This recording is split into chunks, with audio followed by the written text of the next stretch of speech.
The first thing I noticed was that they did not ring the bell. Marcus had a key, he had always had a key, but he did not use it either. They just stood there on my porch in the January cold with their suitcases around them, and something about the way they were standing, not quite together, not quite apart, made the hair on my arms rise before I even opened the door. I had been in the kitchen, I had not heard a car, I only heard the particular stillness that comes right before something changes, and when I looked through the front window and saw them there, I did not move for a moment. I just looked, because I needed to understand what I was seeing before I let it inside. My name is Clara Ruth Winters, and I am 60 years old. I have been standing still through things most people would run from, and I learned a long time ago that how you open a door matters just as much as who is on the other side of it. But I need to back up, because those suitcases did not appear on my porch out of nowhere. They arrived at the end of something that had been building for a long time, and I was the last one to see it coming. My son, Marcus, left this house on a Tuesday morning in late October. He left with 2 suitcases, his wife, Danielle, and a reason that sounded reasonable enough that I could not argue against it without seeming like the kind of mother I had never wanted to be. Danielle's mother had taken ill, that was the truth of it, and the house in Germantown, that big, quiet house in the part of Memphis where the lawns are always cut and nobody leaves anything on their porch too long, had plenty of room. It made sense financially, Marcus said. It would ease Danielle's worry. Just temporary.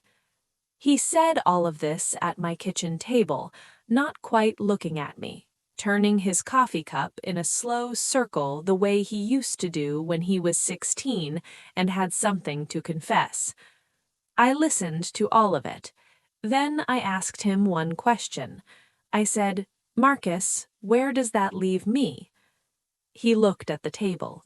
He said, "Mama, you are fine. You have always been fine." Fine. I turned that word over for a long time afterward. He looked at this old house in Orange Mound that has held our family for 31 years, and the word he reached for was fine, not beloved, not worth staying near. Fine. I did not say any of that. I told him I understood, walked him to the door, stood on my porch, and watched him drive away. That night, I washed the dishes and turned off every light and sat in the dark living room without turning the television on, not crying, doing something quieter than crying, just sitting with the shape of what had happened. The weeks had their own rhythm. I kept my routine because routine is one of the quiet dignities that does not require anyone's permission. I made coffee in the mornings. I tended my garden out back where the last of the October tomatoes had gone soft on the vine. I called my sister in Birmingham on Sundays. I went to church. But there was a second coffee cup I kept setting out without thinking. Every morning, 2 cups. And every morning I would look at that second cup and put it back in the cabinet. I never mentioned this to anyone. I am mentioning it now because I think it matters. Marcus called on weekends. The calls were careful, polite. He asked if I needed anything. I said no. He told me things were going well. The house in Germantown was comfortable. His mother-in-law was improving. What I noticed was what was not in those calls. There was no weight to them, no history. They had begun to feel like the calls you make to someone you feel a responsibility toward, not someone you are missing. And somewhere around the 4th or 5th weekend, I started to understand something I had been slow to name. I had raised a good man, steady and loyal, but I had not always taught him how to hold two loyalties at the same time without losing the weight of one, and somewhere in that gap, I had let go of something I did not know I was supposed to be holding. That was a hard thing to sit with. I sat with it for a long time. It was the second month when things began to shift in ways I could feel but not quite see. The weekend calls came less often. Then a Sunday passed and all I got was a text. Kind, brief, not quite there. I read it 3 times, looking for something that was not in it. I did not call him that night. I went out to my back garden in the cold air instead and stood among the dead tomato plants in the dark. Memphis sky in December is something particular, sharp and still and full of stars, and I stood out there thinking about how Marcus used to chase fireflies in this same yard when he was 4 years old, running in circles with his hands cupped together. He had forgotten the sound of this yard. That was what I felt standing there. Not that he had stopped loving me, but that the texture of this place, the specific way it breathes and creaks and settles at night, had started to go quiet in him. Then one Wednesday he called. Not a weekend, a Wednesday, which was unusual, and his voice had something in it I had not heard in a long time. Not trouble exactly, but something adjacent to trouble. He asked how I was doing in a way that had a little more care in it than recent calls, and I asked how things were going over there, and he paused before answering. He said, "Things are fine, Mama." But the pause was still sitting there after he said it, a pause like a door that had been left open just a little. I did not press, I never press, but I set that pause somewhere in the back of my mind because in 60 years I have learned that what people do not say is usually the most honest part of what they are trying to tell you. 3 months and 11 days after he left, on a Thursday afternoon, I heard a car slow down in front of my house. I was in the kitchen. I was not expecting anyone. I heard the car stop, and I heard 2 doors open, and then I heard the specific sound of suitcase wheels on my front walk, that particular rattling drag across old concrete, and my whole body went still. I did not go straight to the door. I went to the front window first. They were standing on the walk, Marcus and Danielle, suitcases around them, not arguing but not talking either, and there was a space between them, not much, maybe 2 feet, that had the quality of 2 people who had been saying too much for too long and had finally gone quiet. The taxi was still at the curb. The driver had not pulled away. He was watching my porch with the focused look of someone trying to understand something. I watched for a moment, then I went to the door. I did not open it immediately. I stood on my side of that door for a breath or two, not to punish anyone, not to make a point, just because I needed to be settled in myself before I became available to whatever was walking back into my life. When I opened it, Marcus looked at me the way he had when he was 9 years old and had broken a neighbor's window with a baseball and walked home knowing he had to face me.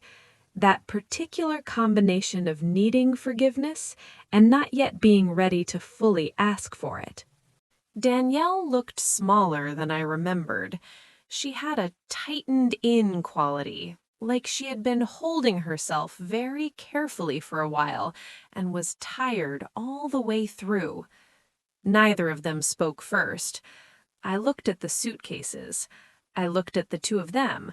I looked past them at the taxi driver still sitting at the curb, and something quiet moved through me, because I understood that whatever had happened in that house in Germantown had been unusual enough to make even a stranger pause and wait to see how it ended. I said, "Let me get those bags off the cold ground." I reached down and picked up one of the smaller bags and carried it inside and set it in the hall. Then I went to my kitchen and put the kettle on. I heard them come in behind me. I heard the door close. I heard the silence that followed. The particular silence of two people standing in a hallway not knowing what to do with themselves. After a moment, Marcus came to the kitchen doorway. He said, "Mama." Just that one word with everything packed inside it. I said, "Go on and wash your hands. I am making tea." I learned the shape of things slowly over the following days, the way I prefer to learn them. Danielle's mother was a good woman, but she was also a woman with strong ideas about how a marriage should look from the outside. 3 months of that had done something to the edges of what Marcus and Danielle had built together. There had been silences at the dinner table that nobody filled. There had been mornings when Danielle would come downstairs and something in her face would be already arranged, like she had been practicing it since before she got out of bed. One night, Marcus had said something, I do not know exactly what, and Danielle had looked at him in a way that told him she had been waiting for him to say it. And whatever was in that look had been enough. She told him she needed to leave. Not leave him, leave the house. And the only place he could think to bring her was here. I sat with that for a long time. The only place he could think of. After 3 months, after everything. When something broke and he needed solid ground, the place that came to his mind first was this old house with the creaking floors and the screen door that never shut right. I did not know what to do with that. I still do not, entirely, but it sat inside me differently than I expected. That first week back, Danielle moved carefully around the house, the way a person does when they are not sure whether they are welcome or just tolerated. She said please and thank you more than was natural. She stayed out of my way in the kitchen. She was waiting, I understood, to see what kind of woman I was going to be now that she had come back. I had made her tea. I had shown her where the extra blankets were. I had not asked a single question about Germantown or her mother or what had gone wrong in that big, quiet house. I had just let her be here without making her earn it. One morning, maybe 5 days after they came back, I came downstairs early and found her sitting at my kitchen table with a cup of coffee she had made herself. She was sitting in the same chair Marcus had sat in when he told me they were leaving. She did not know that. She looked up when I came in. She started to say something and then stopped. I got my own cup and sat down across from her, and we were quiet together in a way that was not uncomfortable. After a while, she said, "I did not think you would take us in like this." I looked at her. I said, "This is Marcus's home. That has not changed." She was quiet. Then she said, "It is more than that, and you know it." I looked at her for a moment. I did not answer right away, because she was right, and I was trying to decide how much of the truth was mine to say out loud. There is something I have never told Marcus. The night he drove away in October, after I had turned off all the lights, I went upstairs and sat on the edge of his bed in the back room. The room still had a few things in it he had not taken. A trophy from a basketball tournament when he was 15, a photograph of the two of us at his college graduation, and a small wooden figure he had carved in a middle school woodworking class, lopsided and rough and completely himself. I picked it up and held it in the dark. I was not crying. I want to be accurate about that. I was doing something quieter than crying. I was holding a thing he had made with his hands when he was 12 years old, and I was letting myself feel the full weight of something I had always known, but never quite let myself finish understanding. Children are not meant to stay. The love you put into raising someone is always partly the love of letting them go. I had known that for years, but sitting there in that dark room with that rough little figure in my hands, I felt it settle into me in a way it never quite had before. About 2 weeks after they came back, I was walking down the hall and I saw Marcus standing in that same room. He did not know I could see him. He was looking at the shelf. He picked up the wooden figure and held it for a moment, the same way I had, though he could not have known that. Then he set it down, walked out, and we passed each other in the hallway. He said he was going to make lunch and asked if I wanted anything. I said whatever he was making sounded just fine. By the time March came and the garden started waking up again, something in the house had settled. Not perfectly, not without its complications, but settled the way things settle when people stop performing and start simply living in the same space without requiring anything from each other. Marcus fixed the back screen door on a Saturday morning without telling anyone he was going to do it. He just went and got what he needed and fixed it.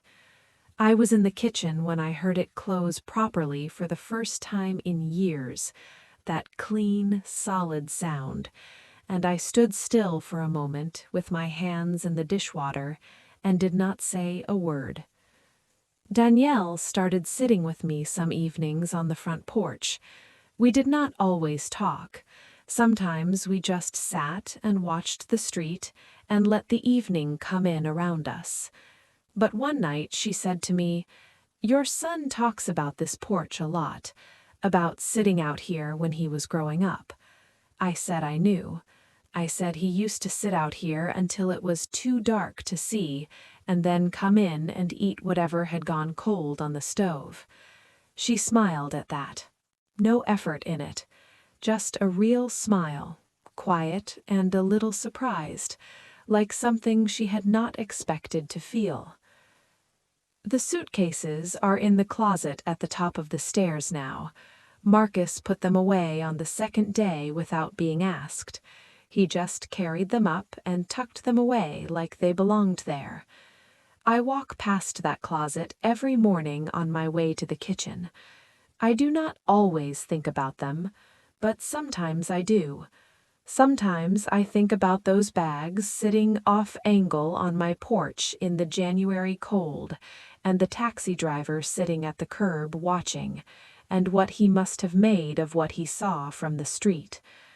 An old woman opening her door to two people with their luggage, and the cold air coming in around them. He could not have known about the wooden figure.